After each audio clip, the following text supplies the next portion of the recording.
vai trabalhar primeiro o conceito entre temperamento, caráter e personalidade. Primeiro, relembrar o conceito de caráter. Refere-se aos aspectos éticos da conduta.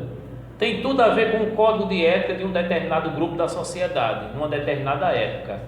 Então, o caráter tem a ver com a sua moralidade, com os seus costumes e os princípios éticos que você guarda. Então, o caráter é medido pelos princípios sociais, pelos princípios éticos da sociedade, por aquilo que se tem como certo e errado. E o que vem a ser a personalidade? A personalidade diz respeito à soma total de tudo que você é. Aquilo que você tem no temperamento, aquilo que você tem no caráter e tudo aquilo que você herdou biologicamente, psicologicamente do seu pai e da sua mãe, o seu eu inteiro é a sua personalidade. A personalidade, ela tem 4 setores: o cognitivo, o conativo, o afetivo e o somativo ou somático. Então nós temos a inteligência, o caráter e o temperamento, e esses 3 estão formando aquilo que pode ser chamado de personalidade. Se eu fizesse um desenho, ficaria melhor, né? Nesse desenho a gente pode colocar aqui a inteligência, o caráter e o temperamento. Onde fica a personalidade? Tudo isso é você.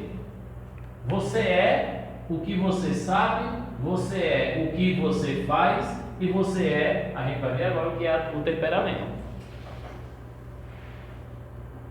Um pouquinho sobre personalidade é aquilo que a pessoa é e tudo e toda a forma como você expressa suas ideias, sentimentos, resolve problemas, se relaciona com as coisas, se adapta e se transforma.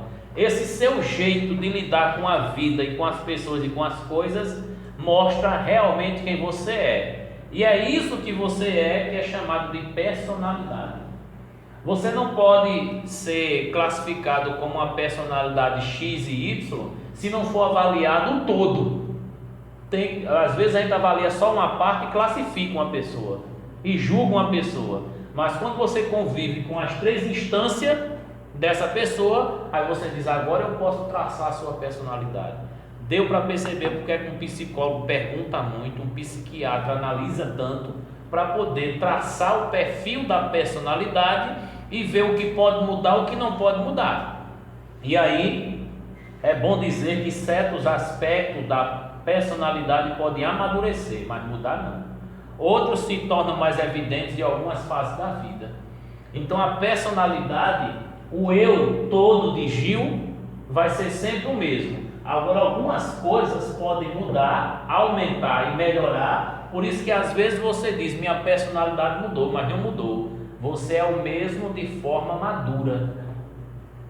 Você é o mesmo modelado à realidade que você está vivendo hoje. Então personalidade, ela não muda, porque você vai ser sempre você individualmente. E todo ser humano, ele é o que é em todas as suas instâncias, porém algumas coisas podem ser mudadas. E aí a gente vai avançar para entender o que vem a ser o tal do temperamento. Temperamento tem a ver com as disposições biológicas e fisiológicas. É uma característica hereditária e difícil de ser modificada. E tem a ver com o que o temperamento? Vamos ver se entenderam. Temperamento tem a ver com as emoções, com aquilo que você expressa. Então, tem aí a emotividade, a agressividade, a sexualidade e o tom de humor. A forma como você mostra seu humor, a forma como você mostra seus sentimentos, a forma como você lida com a sua sexualidade e com a violência, isto é o temperamento. Seus impulsos são movidos por emoções, e essas emoções, elas estão emoções distintas. E já foi estudado antes de Cristo que o ser humano ele pode ser classificado a partir do seu temperamento. E esses estudos eles foram trabalhados até que foi identificado que todo ser humano tem qualidades e defeitos a partir do estudo do seu temperamento. E aqui, nós temos qualidades por fora e defeitos por dentro. E aqui nós temos o primeiro temperamento, que é o sanguíneo, o segundo temperamento, que é o colérico, o terceiro temperamento, que é o melancólico, e o quarto temperamento, que é o fleumático. Existem pessoas que são mais introvertidas, aí eles são ou melancólicos ou fleumáticos, a parte de baixo. Existem pessoas que são mais extrovertidas, colocam mais para fora o que sente, então elas podem ser sanguíneo ou colérico. Existe um estudo que mostra pessoas que às vezes são sanguíneo e melancólico, às vezes são melancólicos e fleumáticos, às vezes é fleumático e sanguíneo, às vezes é sanguíneo e colérico, ou colérico e melancólico, ou colérico e fleumático. Há sempre dois que sobressaem no comportamento das pessoas. E se eu fizer um estudo ou um teste de temperamento e eu identificar quais são os meus que mais se sobressaem, ou o que mais se sobressai, aí eu vou poder identificar nesse quadrante do estudo do livro Temperamentos Transformados quais são os defeitos que eu tenho mais e quais são as qualidades que eu tenho mais. Por exemplo, o sanguíneo. O sanguíneo, ele tem o defeito de ser volúvel, indisciplinado, impulsivo, inseguro, egocêntrico, barulhento, exagerado, medroso. Mas ele pode ser um bom ator, um bom vendedor e um bom orador, já que ele fala muito, já que ele age muito pelo impulso. Já a qualidade desse sanguíneo está fora do círculo. Ele é comunicativo, destacado, entusiasmado, ele é afável, simpático, bom companheiro, compreensivo, crédulo. Então, o sanguíneo é aquele tipo de pessoas que botou a mão para fazer, ele faz, chama a pessoa para fazer, tem a capacidade de liderar, comunicar, convencer, fazer amizades. Pensa num caba bom, é o tal do sanguíneo, não é verdade? Mas tem defeito com força, viu? É medroso, é exagerado, é impulsivo, é inseguro.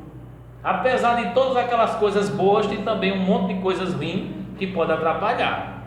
E o colérico, hein? Estou falando da turma que bota para fora, não é a turma que bota para dentro. O colérico ele pode ser um bom produtor, construtor, um bom líder também. Agora ele é iracundo, impaciente, prepotente, intolerante, às vezes é autossuficiente, vaidoso, insensível. É o colérico. Porém, ele pode ter como a favor dele enérgico, resoluto, independente, otimista, prático, eficiente, decidido, líder, audacioso. Já imaginou uma pessoa sanguínea e colérica abraçando um projeto que todo mundo acha impossível fazer, e esse cara dizer eu vou conseguir?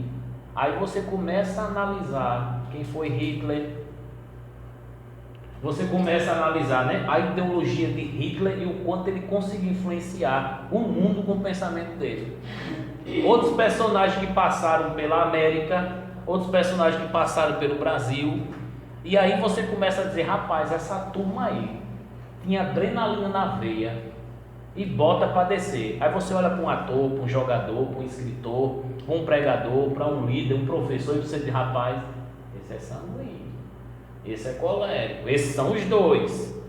E o melancólico, vamos agora para a turma que se fecha, que guarda, que não se expressa.